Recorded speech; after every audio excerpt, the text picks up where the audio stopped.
Good evening and welcome to the Silicon Valley Entrepreneur, a series of conversations with startup founders and the investors who fund them. I'm Chris Gill, President and CEO of SVASE, the Silicon Valley Association of Startup Entrepreneurs. And tonight I'm pleased to have with us Manish Chandra, co-founder of Kaboodle. Mm-hmm. Great pleasure to have you here. Thank you. And thank you for coming along. Just to set the scene, you were our first guest at one of the fast track programs that we ran. And I was so impressed by the story of how you came up with Kaboodle and put together the founding team. I thought it was worth sharing with a wider audience. So thank you again for coming along to the studio to tell us. Absolutely. So tell us, how did you come up with the idea for Kaboodle? Well, Kaboodle started literally in a home that my wife and I had bought back in 2003. And one of the challenges that this home posed was the remodeling. And as we were remodeling this home, what we discovered is that the process of online shopping was very difficult. So what we found is what you had to do is keep revisiting sites. And if you go back all the way to 2003, it's sort of hard to remember 7 years back. But there were no social sites, there was no Facebook, there was no discovery sites, there was nothing. And so you had to keep remembering these small sites and keep going back to Google. The second problem was trying to collaborate with people, trying to share these beautiful products, whether it was a doorknob or a small thing you wanted to hang on a wall, was very difficult. So the collaborative process was very hard. And then the third piece was, as soon as you shop, you forgot about what you looked at and you forgot about the site. And then trying to rediscover it or recommend it to other people was extremely difficult. And that sort of was the idea or the inspiration behind Kaboodle, which led to sort of this idea catching and coming to me back in early 2004. And there's sort of a whole story from there on as to how that idea started to become reality. Okay, and that's certainly what I would like to dig into there. One thing you explained at the course was that a revelation for you was that men and women shop differently. Can you tell me about that? Because that was something I didn't realize. It's fascinating. It actually started, slowly it was a progressive process as we built the company out. And the big insight that really changed the direction of the company in a fundamental way was that every time I thought of this as a shopping process, the pushback was that shopping just is not a social process. So as we were really the first company to evangelize the notion of social shopping. And when I took it to our investors and said, shopping should be social, and really what we want to do is to focus Kaboodle as a social shopping company, they all said, but we all shop alone. I just go and I look on shopping.com and Amazon and do it. And looked around, and now that I think about it, it was all middle-aged men. And of course, men shop very differently. So the whole thesis typically, and again, this is not to be very sexist, but it's just sort of a basic thing, is for men, shopping is a very focused activity. So if you and I walk into a store, we're looking for a blue shirt. We're going to walk in. If within 2 minutes we don't find that blue shirt, we're a little frustrated. 5 minutes, we give up and walk out. Done. And if we find absolutely. it, we're done, right? Yep. Well, if you think of a woman walking into a shop, and typically, let's say they're looking for a brown handbag. They'll walk in, they'll look around. 2 hours later, they walk out with black shoes, some kids' clothes, white sheets, and really no brown handbag that they started looking for. And they're giggling with their girlfriends. But what has happened?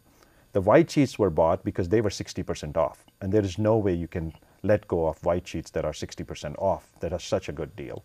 Well, the kids' clothes were just too cute to pass up, right? And this black shoe just came out as a latest design, so there was a dynamic substitution of the $500 that were going to be spent on brown handbag for these black shoes. If you step back and think what happened, men's process of shopping is fundamentally a very search-oriented process. Price is typically a closing condition. So men are looking for a specific camera. We look for that, we find it, and then we go to comparison shopping site and find it. Great. That's how we designed shopping back in the 90s and early 2000. If you think of the discovery process of shopping, for women, it's a very discovery-engaging process. You look at products. If you like something, you pick it up and you buy it. Also, price is an opening condition, hence the popularity of all of the discount engines that we see today, Gill, Groupon. They're like 50% off, you must be good. I didn't wake up trying to sign up for trapeze lessons, but by the evening, not just me, but 3 of my girlfriends had all signed up for trapeze lessons, right? And it pervades into other things. For us, there are other things like gadgets that lead to discovery processes as well. So that was sort of the big things we had, was the difference between search and discovery paradigms of shopping. Wow, that's really interesting. Okay. And did you have any prior experience in the consumer shopping area? You're touching a weak spot there. So what happened was, when we first came up with the Kaboodle idea, I just kept thinking about it, and I said, I'm just the wrong guy to do it. I had spent 10 plus years of my career sort of working for Intel, Sybase, Makume, Versant, like fairly large, sophisticated database enterprise software company. I had a lot of experience in startups. You know, I had seen, I'd been in one public offering, took one company public with an executive team, and then sort of been part of a buyout. So I had fairly good experience in startups, but zero experience in consumer, no experience in advertising. So I kept rejecting this idea and say, you know, I'm not the right guy to do it. If it was an enterprise software idea, I could do it. And the challenge with ideas, and this is what Silicon Valley is so great, is they start to catch like fire. So my brain, there was no fire around me. It was all inside me. It kept raging and raging till the point that everything looked like a nail to my hammer of an idea. I thought I could solve travel problems. I could solve research problems. I could solve, collaboration problems. And once you start to see that way, then there was just no way except try to figure out how to turn this idea into reality. Okay, so no prior experience in this field, a crazy idea to do shopping that's going to be women-oriented, and you're not a woman. So how did you go about putting together a team? So one of the things that I wanted to do was to figure out and vet this idea out and really see whether I could pull and get people together. And really, it didn't start out as a women-focused idea. It started more as a collaborative shopping idea as opposed to a social shopping idea. But even that was very hard. So what I did was I actually met one of my first co-founders, Chetan, over just, I think we were both in the same parking lot. We had worked together, and we were just chatting. And I started to talk to him a little bit about the idea, and he got excited. And what I started to form was what I call a kitchen sink cabinet. And I highly recommend that as a starting point because it allows you to vet out your idea and also start to build a team. And what it was the following thing. Every Saturday morning from 8 till 11, we met at my house. And my job during the week was to recruit people to show up for this 8 to 11 meeting. You came there, and my covenant to you was I'm going to provide you hot chai and some good Indian snacks. That's all. That's all I would deliver to you, and hopefully a good conversation. What I was able to do to folks is I was able to share my idea at a certain level to anybody. I would tell it to anybody. Anybody I meet on the street, I could tell that idea. But then I had created a 4 to 5 page white paper. And if you wanted access to that white paper and to this meeting, I had created a basic NDA that protected my IP that you had to sign. So that was sort of the basic process I used to recruit people. And slowly over the course of the next few months, we had 8 or 9 people coming to this meeting. And it was not 8 or 9 same people, because some people would come and then they would disappear and other people would come. But what I noticed over a few months was 3 or 4 people kept coming consistently. Now, are these all friends of yours or friends of friends? No, they were, a couple of them were professional colleagues, but then they were colleagues of colleagues. They were people I was introduced to. I was just sort of, talking to people and asking them to introduce me to people. I was looking for user interface folks. Obviously, I had good connections and people who could do solid development, so I had that. But I didn't have front-end development, because that's never a huge thing, web development skills. And then really what I was looking for was consumer internet product expertise from shopping.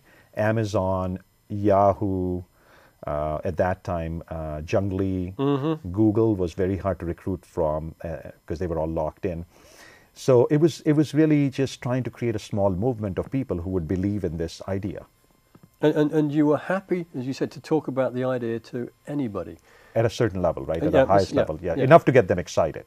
Because my firm belief is if your idea cannot get a person excited, then either it hasn't been thought through or you haven't figured out how to articulate it. So, and the good news was that everyone I talked to immediately got it and started to get excited. There are a lot of skepticism for sure, but there was a level of excitement enough to commit a Saturday morning, which is not asking for much if you think about it. Now, a lot of entrepreneurs that I see are very reticent about talking about their idea to other people in case somebody steals it. What's your view of that? I think there is a point in time where you should be a little reticent to talk to people, but by and large, there should be at least be a certain level of information you should be sharing with everyone. Number one, to test out whether what you're telling actually makes sense. But number two really is you should always be in a recruiting mode. So, this is sort of one of the classic jokes is, when do you know an entrepreneur is selling? When his lips are moving, or her lips are moving, right? Because you're constantly selling. You have to sell, because at the end, what do you have? Nothing. I mean, air, right? And you're sort of trying to sell this idea of air to people. And if you can't convince people in Silicon Valley, then I'm not sure you've got something that is interesting. Now, again, different domains are slightly different. There are domains where you can quickly build something and start to show that, and that's perfectly valid. But I still think there should be something that you should be able to share, because my general sense is it's very hard to just copy ideas at that level, because so much of the idea keeps changing. And Kaboodle's journey is so complex and interesting, is from where we started to where we ended was similar, but so many things were different. Okay, so you've got your kitchen sink cabinet, you've got diverse people coming in. So how long did this last for, and what was the results that came out of that? It lasted for about 6 months, and probably a little bit longer than I should have let it. But I was really very reticent to get into this consumer internet space at that point in time. What happened was the process was basically like a clockwork. And by August, we started this thing, I think, in late June. And by August, there was actually code being written. That's quite staggering, that you've got people who are turning up for chai and snacks, and they're writing code for you. They were. And the three things I did was I was pretty upfront and honest with people. So what I said to everyone is, there's really only two status that you can have in the company. Either you jump in full-time, quit your jobs, and basically work without salary for a few months till we can get funded. Or, you'll do some work, you'll get engaged, in which case you'll either have an advisory or a consultant role. And let me be very clear, if you want significant equity in the company, you got to burn it through real sweat equity. Otherwise, the level of equity I can give you will be in points of 0.1, 0.2%. That was not hidden to anybody. And I said, if you come up for a couple of meetings and disappear, no harm done, no harm, there's just, we're great friends, and that's it, you tried it out. But if you actually start to do consistent work, then we will get you something. There was not even a company at that time. So this was all being done on good faith. Right. But it was exciting for people. We actually did focus groups. We got people in a room. We had people talking about shopping. We had user interface design done. We had mocks. And we actually wrote some core algorithms in that time frame as well. And outside, I was also working with some key advisors. And these were people who were, founders or core to Google, some people who had been involved in Amazon. And these are people who were not really ready to invest. They were sort of ready to sign up as co-founders, but they were more investors, etc. And by November, we'd reached a point where it felt like we could actually get an end-to-end prototype running. Not production-ready code, not something we could deploy to users, but something that would actually prove out that what we are talking could actually work, and the experience would be interesting. So December, we held a little party at my house, invited everyone who had been involved in this effort, which was actually 7 or 8 people, and other folks who were affiliated with them. And the goal was to run an end-to-end demo. And we were able to take cameras from different websites and compare their prices and showcase and click and point, all through just point and click metaphor. That was pretty exciting. Everyone was really excited. And so I got this group of people, because they were sort of a team by now, and said, here's the thing. We're all going to go away on our holiday. This Christmas was coming. And I want everyone to think, who wants to jump in full-time? And by full-time, I don't mean part-time. I don't mean consulting. I mean quit your jobs cold turkey and do it. And here's my covenant to you is, if some of you want to do it, and I'm going to think the same thing, because, am I going to quit this job and do everything? And if I don't, then I'll take 1% of the company and it's all yours, whoever wants to do it full-time. But anybody who doesn't do it full-time is going to get very tiny things, and we'll figure that out. So we came back, And I was expecting at least one consumer marketing guy to raise his or her hand, and I was hoping at least one technical guy would raise, and then we would have a great team. Well, lo and behold, the two guys who raised their hands were both deep technology people, and none of the consumer marketing guys actually stepped forward. That must have been a real shock. The consumer marketing guys go, nah, forget it. This isn't going to work.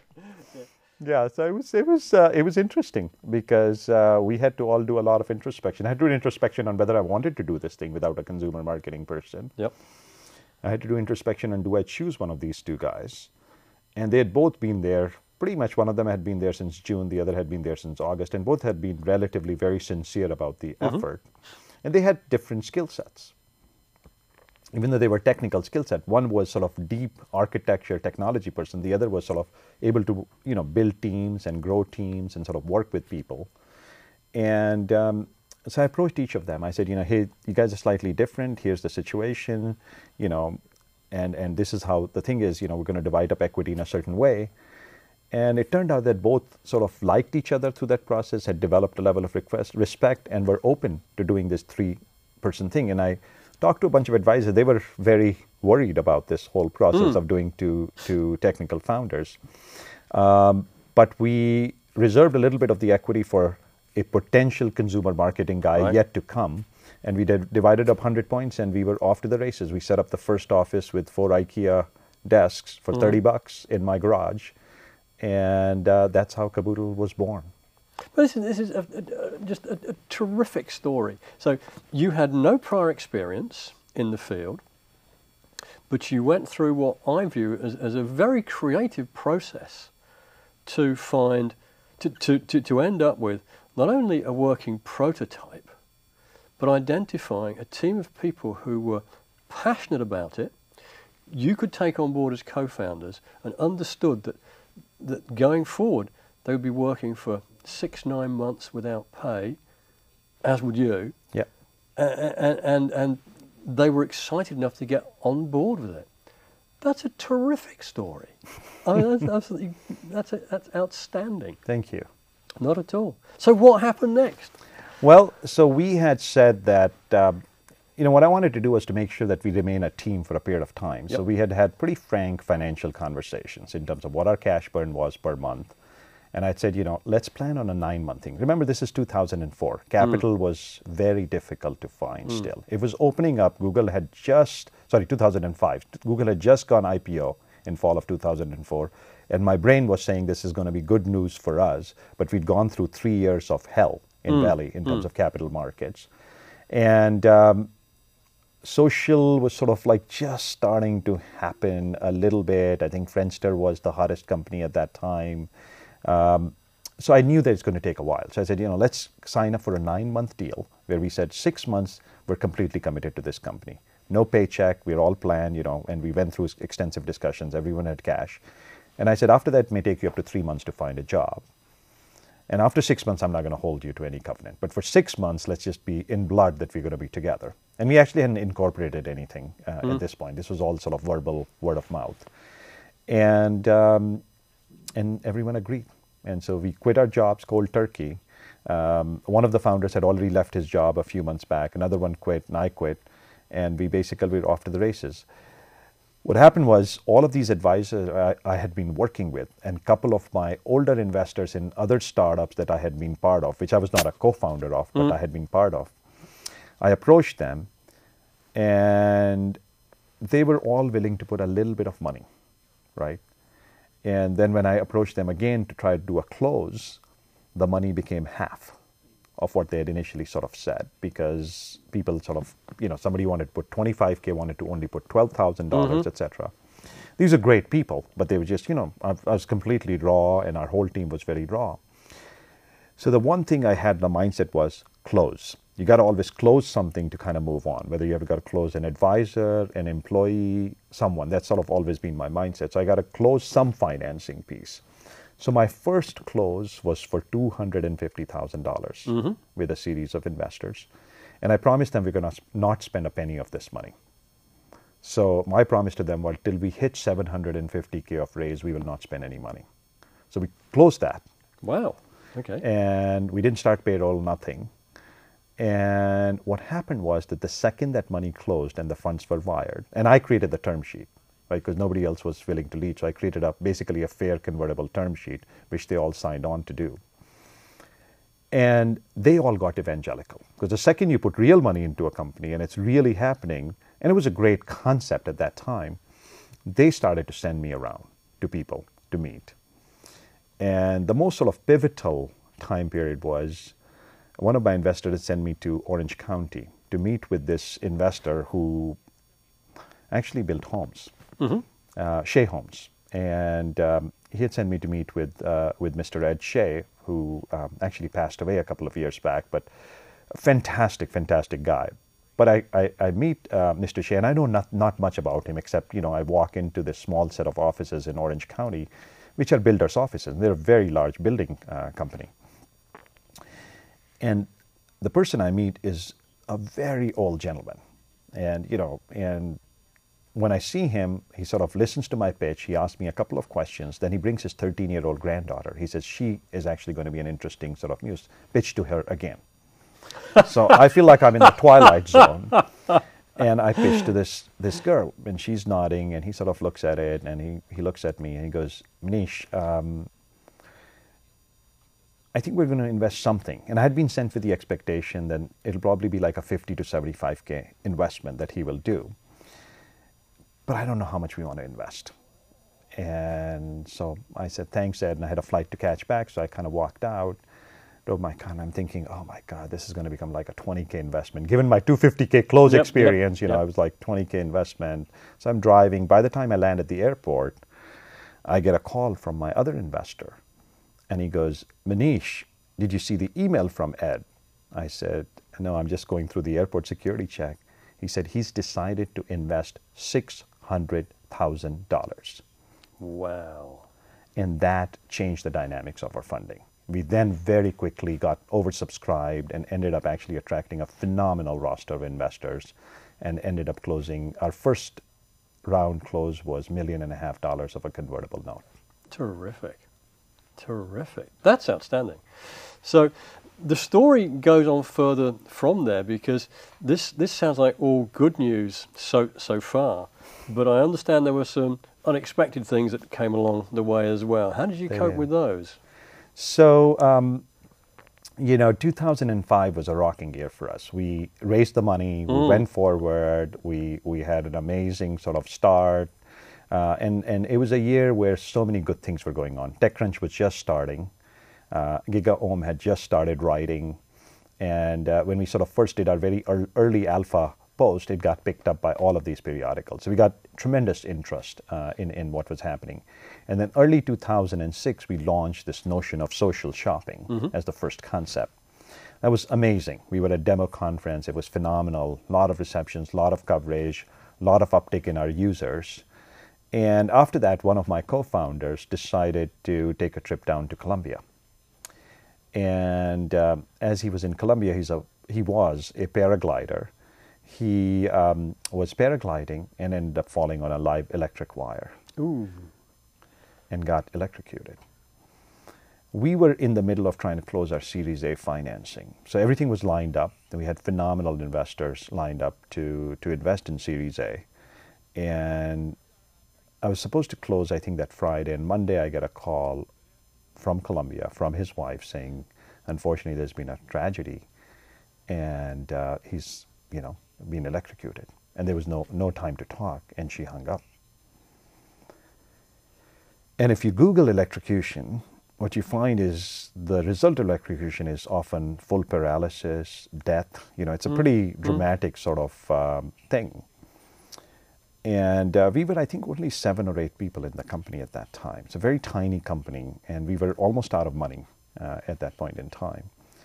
And so on the one hand, my heart reached out to this friend of mine who was in Colombia and trying to figure out, what to do. And on the other hand, I felt like I have to immediately disclose to all my investors who are ready to wire the funds on this Friday that a major challenge has happened. My CTO has met this fairly tragic situation, and we didn't know what it meant yet. Whether he's burned, paralyzed, there was no information beyond that. There was no way to reach, obviously, in Colombia. And so I had to do two things. I had to obviously keep worrying about him, but at the same time, I had to figure out how to save Kaboodle. Because if the funding had been stopped, the company would have shut down. So I prepared a contingency plan, and I took the different function points that existed and created an alternative for each person. Sort of, this is what person is going to do for architecture, etc. And I sent that plan with a memo to every single investor saying, this has happened, and I wanted to disclose to you. We still think we can move forward. Here's my plan. Here's what each person can do.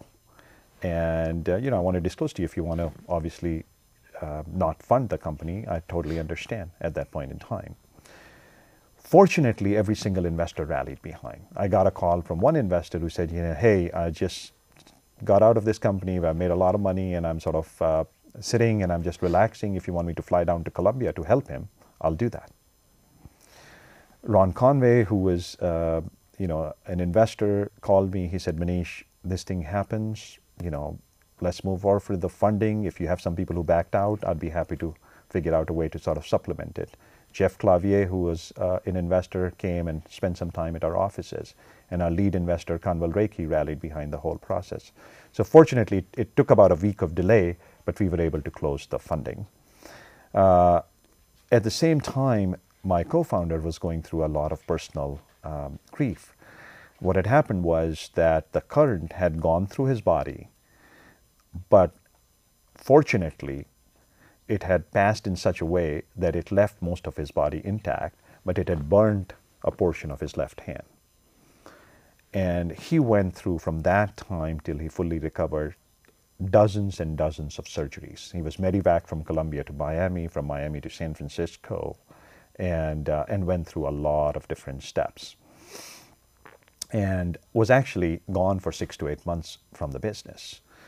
And ultimately, the end of the story is he actually came back to the business in late fall timeframe. But go ahead. Unfortunately, that has to be the end of the story. I'm getting the wrap signal from the guys there. There's so much more I'd like to get from you. So thank you very much, Manish, for coming along and sharing this with us. Very much appreciate it.